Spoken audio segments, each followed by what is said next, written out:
Marvel के दीवानों के लिए बहुत ही अच्छी खुशखबर है। मार्वल एक नया कैरेक्टर रिलीज करने जा रहा है जिनका नाम मूनलाइट है। नया कैरेक्टर इसलिए कि अब तक हमने मार्वल की जो भी मूवीज़ या तो फिर जो भी वेब सीरीज़ देखी उनके अंदर हमें ये कैरेक्टर अभी तक कहीं देखने को नहीं मिला और हम इसे पहली बार देख रहे हैं, इसलिए मैं इसे नया कैरेक्टर कहता हूँ। वरना ये कैरेक्टर नया नहीं है, ये कैरेक्टर काफ़ी पुराना है according to Marvel comic books. March end के अंदर मार्वल अपना बैटमैन यानी कि मूनलाइट को इंट्रोड्यूस करवाने जा रहा है हम सभी से, और सभी काफ़ी एक्साइटेड है। मूनलाइट का जो ट्रेलर यूट्यूब पे रिलीज हुआ उसने कुछ ही दिनों के अंदर मिलियंस ऑफ व्यूज बटोर लिए हैं। लेकिन ये मूनलाइट वाला बंदा कौन है और क्यों इसे बैटमैन के साथ कंपेयर किया जाता है?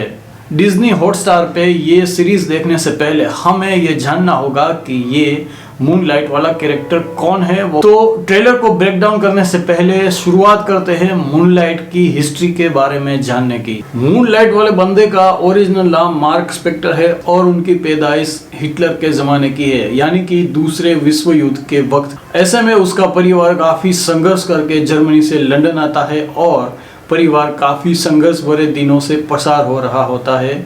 इस बीच मार्क स्पेक्टर के दिमाग में दूसरी पर्सनालिटी जन्म ले लेती है और वो दूसरी पर्सनालिटी का नाम है स्टीवन ग्रांट। अब ये बात तो सीधी जाहिर हो गई, ये मूनलाइट वाला बंदा मल्टी पर्सनालिटी डिसऑर्डर से पीड़ित है। उसके बाद उसके पापा उसे एक साइकोलॉजिस्ट के पास लेके जाते हैं, जहाँ पे उन्हें पता चलता है कि इस भाई साहब के अंदर एक तीसरी पर्सनालिटी भी है और उस पर्सनालिटी का नाम जैक है। वक्त के साथ मार्क बॉक्सिंग और मिलिट्री ज्वाइन करता है और उसे छोड़ देता है। फिर CIA के साथ काम करता है, लेकिन CIA की नीतियों से बोर होकर वो CIA को भी छोड़ देता है। फ्रीलांस में वो एक कॉन्ट्रैक्ट किलर बन जाता है।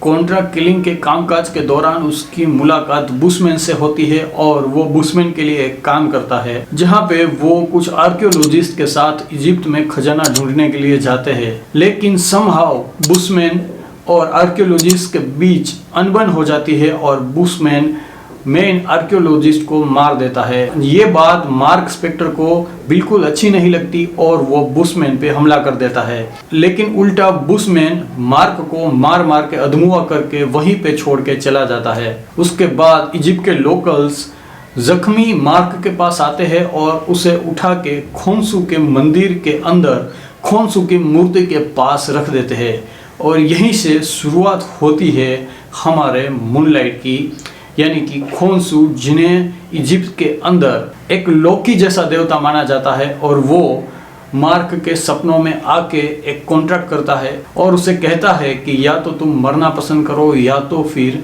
मेरे लिए काम करना पसंद करो। इसी बीच मार्क स्पेक्टर खोन्सू का कॉन्ट्रैक्ट एक्सेप्ट कर लेता है और वो फिर से जिंदा हो जाता है।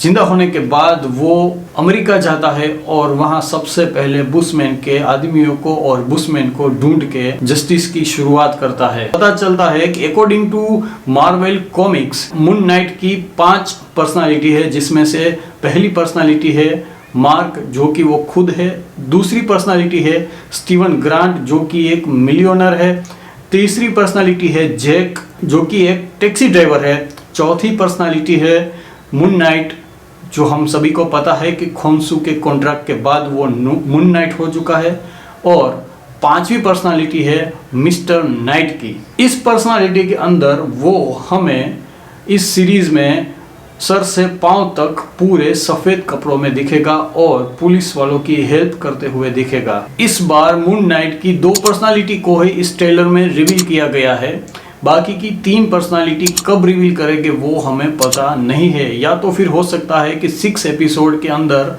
हमें ये बाकी की तीनों पर्सनालिटी यानी कि मून नाइट की पांचों पर्सनालिटी देखने को मिले। According to my point of view मुझे ये लगता है कि मून नाइट की ये सीरीज शायद सिर्फ उसका कैरेक्टर बिल्डअप करने के लिए ही बनाई गई है, ताकि हम सब मून नाइट से वाकिफ हो जाए। दूसरी तरफ मून नाइट को बैटमैन भी कहा जाता है। ऐसा क्यों?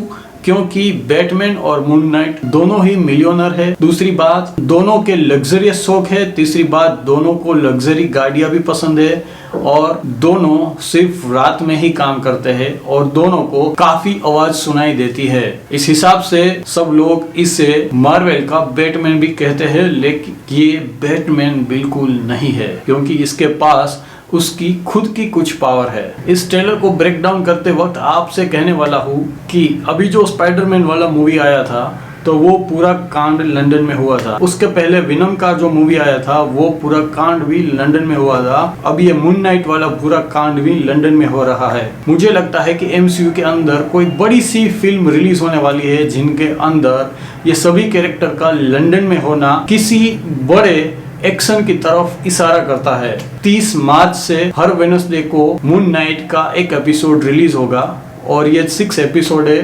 हालांकि अभी तक ये पता नहीं चला कि ये हिंदी में डब होके रिलीज होगा या नहीं, लेकिन मेरे हिसाब से शायद ये हिंदी में डब होगा क्योंकि इंडिया MCU का बहुत बड़ा कस्टमर है और ये भी कहो कि इंडिया के अंदर MCU के काफ़ी सारे फैंस है। तो मिलते हैं अगली वीडियो में, तब तक के लिए मैं आपसे विदा लेता हूँ। Bye bye, take care. और हाँ, एक बात तो मैं आपको कहना भूल ही गया, please like share and subscribe my channel. आप सोच सकते हैं कि काफ़ी वक्त से मैं बोल रहा हूँ तो थोड़ा सा ऊपर नीचे हो जाता है, तो माफ़ कर दीजिएगा। Bye bye.